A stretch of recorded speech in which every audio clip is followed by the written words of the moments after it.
Selamat pagi jemaat sekalian yang dikasihi Yesus Kristus. Kiranya kita tetap semangat dan dalam rasa syukur selalu. Sebelum kita disapa oleh firman Tuhan, mari kita lebih dulu menundukkan hati dan pikiran kita. Marilah kita berdoa.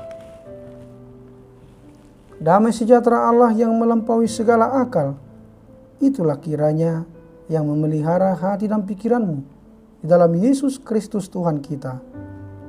Amin. Firman Tuhan pada hari ini, Jumat tanggal 10 September 2021, terambil dari Yohanes 12 ayat 47. Firman Tuhan berkata, "Dan jikalau seorang mendengar perkataanku, tetapi tidak melakukannya, aku tidak menjadi hakimnya. Sebab aku datang bukan untuk menghakimi dunia, melainkan untuk menyelamatkannya."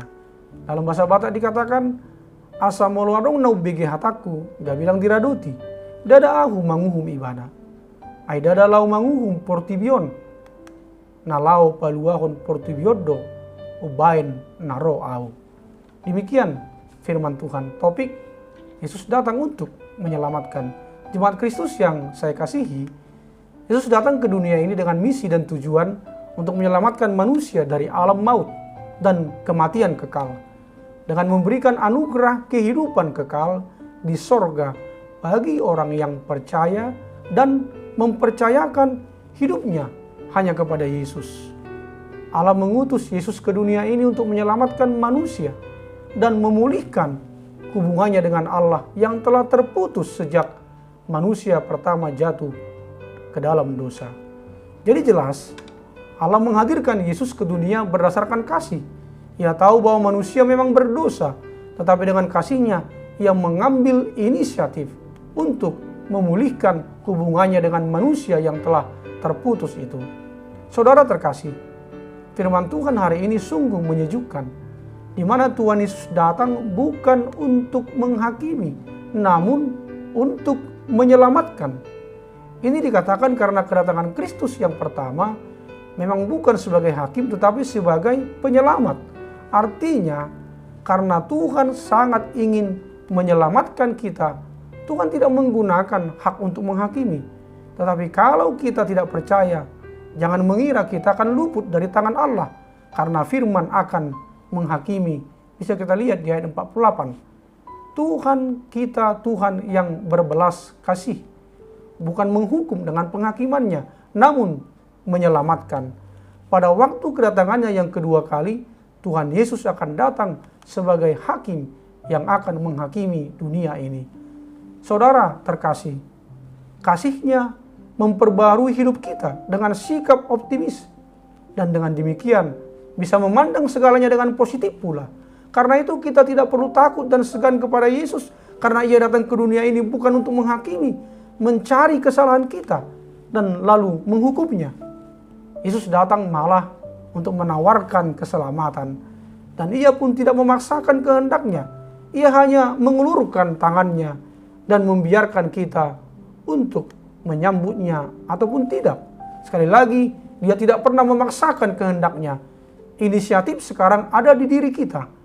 Apakah kita mau menyambut uluran tangan Yesus, dan diri kita pun akan diangkatnya dan diselamatkan dari dosa? Atau kita mengabaikan tawarannya tersebut dan kita tetap asik dengan kehidupan dan ego kita sendiri? Pilihan ada pada kita dengan segala konsekuensinya. Tentunya sikap dan pilihan kita harus kita pertanggungjawabkan di hadapan Tuhan. Jemaat yang terkasih dalam Yesus Kristus, saya teringat dengan sebuah ilustrasi khotbah seorang pendeta dalam salah satu kebaktian minggu. Kisahnya begini. Ada sekelompok anak kecil yang selalu mandi di sebuah sungai sekitar 500 meter dari sebuah perkampungan. Sungai ini tenang, namun membahayakan karena ada buaya di dalamnya. Buaya ini tanpa diduga-duga akan keluar untuk mencari mangsa tanpa terkecuali termasuk manusia. Sebenarnya para orang tua sudah seringkali menegur anak-anak mereka agar jangan bermain di sungai itu. Ya, namanya juga anak-anak. Sebelum terjadi sesuatu, tidak mau mendengarkan.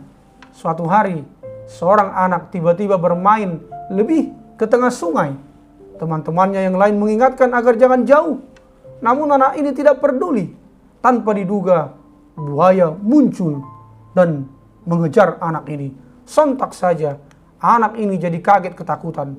Dia berusaha berenang ke tepian sambil menjerit minta tolong. Teman-teman yang lain juga ketakutan dan meninggalkan dirinya. Untung saja, rumah anak ini dekat dengan sungai sehingga segera dikabari kepada orang tuanya.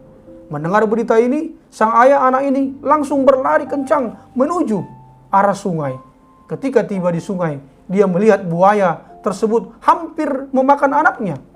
Untuk itu, tanpa pikir panjang, si ayah segera turun ke sungai dan berusaha menyelamatkan anaknya.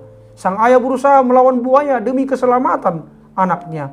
Sang anak selamat, namun sayang sekali, sang ayah luka-luka, bahkan salah satu kakinya digigit buaya. Kemudian datang penduduk yang lain untuk menyelamatkan mereka. Anak ini baru menyesal sambil memeluk ayahnya yang sudah sekarat. Kisah di atas menceritakan bagaimanapun jahatnya sang anak karena tidak pernah memperdulikan nasihat sang ayah. Namun sang ayah tetap mengasihi dia, bahkan rela berkorban untuk keselamatan anaknya.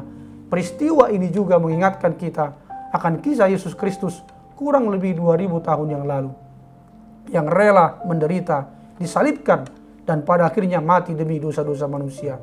Tuhan tetap sayang dengan menegur sambil memanggil umat manusia untuk kembali kepadanya.